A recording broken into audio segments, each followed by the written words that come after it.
Hey guys, number one Marmaduke fan here.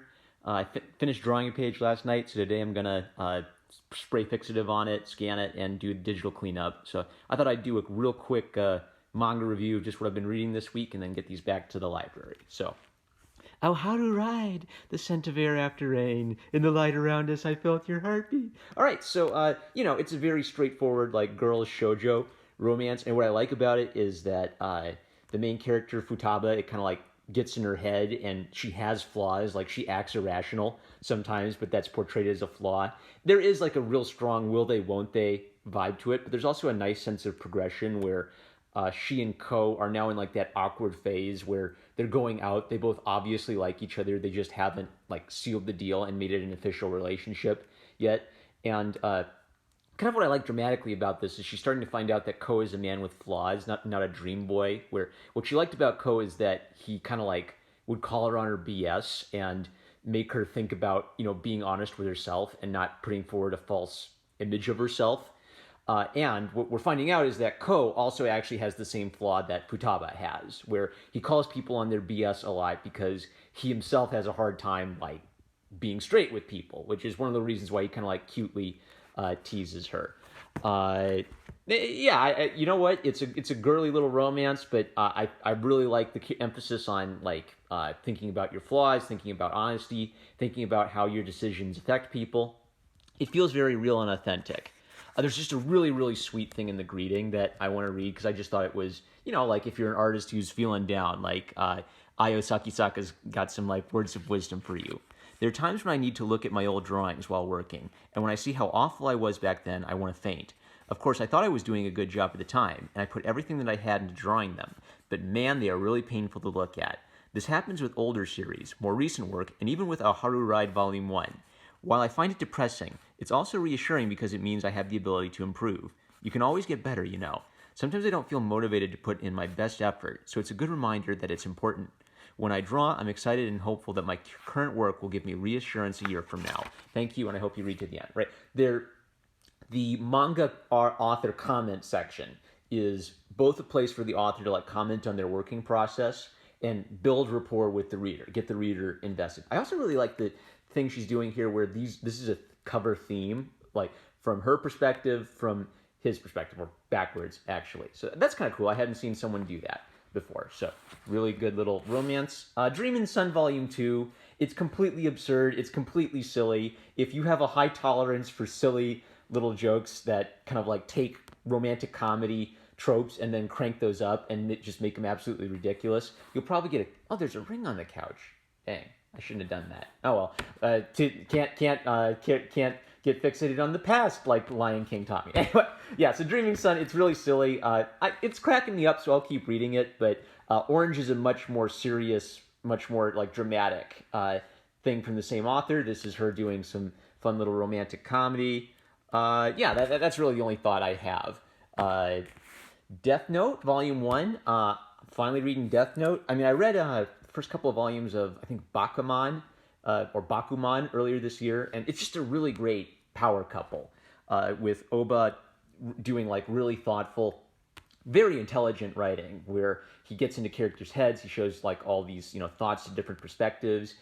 He's great. And then Obata, of course, has this very unique art style where he puts a lot more realism into it, so he doesn't really feel like a lot of manga artists. You can look at them and say, oh yeah, I see the influence of Akira Toriyama on that style. I see the influence of the 90s art style on that. And Obata just seems to like draw realistically with a little like general anime influence, but it really is his own thing. And I just highlighted this page because it's just such a dope two-page thing where he's contrasting like the craziness of the Shimigami world with sort of the more calm style he uses for the regular world. So I mean, Death Note was like the popular anime of 2008 or something. It's still like high on the list of everyone's like anime to watch if you don't like anime.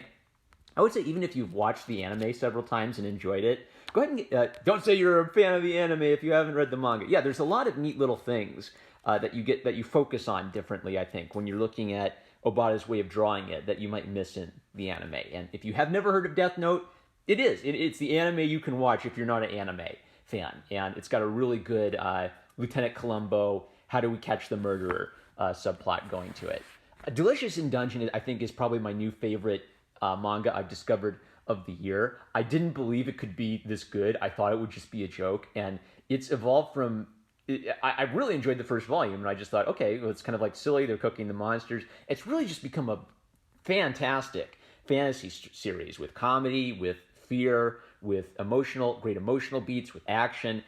Fantastic. I am just so stunned by it, and it's always a good sign if I'm like eager to grab the next volume the second I get to the library. So real quick, I just want to comment on one of my favorite things about it is just the variety of the beasts we see and all the details that are shown, like how they live, what they eat, how they contribute to the ecosystem. If you just are interested in, I don't know, doing a D&D campaign, you should read this just to get like the in-depth thoughts on all the animal life. Like I like how mermaids are a little bit plumper and mammalian, but fishmen obviously have more fish faces, and they have like the fish tails instead of the mammalian dolphin seal tails. That's a nice little touch.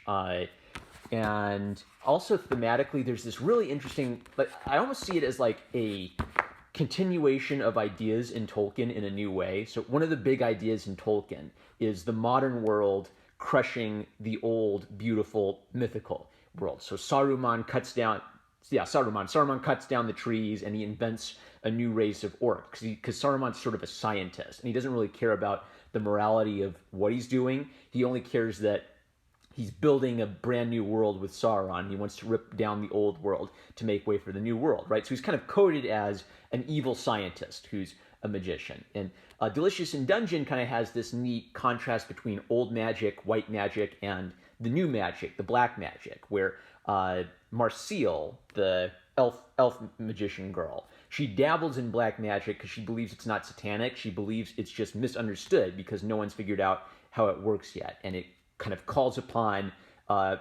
different laws of physics to enact changes in the real world. I also like that this entire time they've been trying to rescue Phelan, and they do rescue her, but then there's a twisteroo that I won't spoil, where just because they've rescued her, like they haven't solved the problem of the dungeon yet. So what's kind of neat is they accomplish their objective, and that's kind of like the introduction to like a newer, bigger adventure. And I was worried that, I wouldn't feel much of a connection with Phelan, but Ryoko Kui is really, really good at introducing topics and then expanding on them. That's a trend I noticed. So they had a lot of flashbacks to kind of flesh out Phelan's character. I like how she contrasts with Marcille, both visually. Marcille's tall and skinny, Phelan's shorter and squatter. Marcille's a little girly and, freaks out whenever there are bugs. Phelan's a little bit more easygoing and sensible. They feel like a nice little family.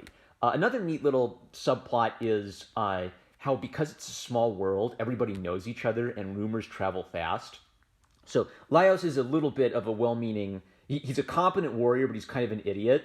He's a nerd about monster details, but he's not that good a people person. And so the word has kind of traveled around that he can feel compassion for somebody, he'll give you the shirt off his back, but that also means people lie to him and take advantage of him. They've been exploring this dungeon to rescue Phelan, and Laios was kind of forced to confront with, how he's kind of being stupid. Like, if you conquer the dungeon, you become the king. Well, have you ever thought what you would do if you became the king? Would you genocide all the orcs, or would you take care of the orcs, right? And so he kind of made a pact with the orcs that if I become the king, I will make peace with you guys. As they're going on their adventure, there's a secondary plot where there's a second team who contrasts with them, and this fits into the Tolkien thing beautifully. So they are a little bit more rural, they're a little bit more down to earth, they're a little bit more fly by the seat of the pants, let's focus on the problem in front of us, and they're not worrying too much about like the big what will we do if we become the kings of the realm problem. The other party that's chasing them is more urban. They don't hunt for animals. They only buy their food in the city. As a result, the other party keeps getting comedically destroyed by monsters, while Leos's team is actually doing pretty well. The idiots are doing great, and the smart elitists aren't doing so great. But the second party kind of has this idea that we are trying to become kings of the realm because we think that we can be good political rulers. We're more ruthless. We're smarter.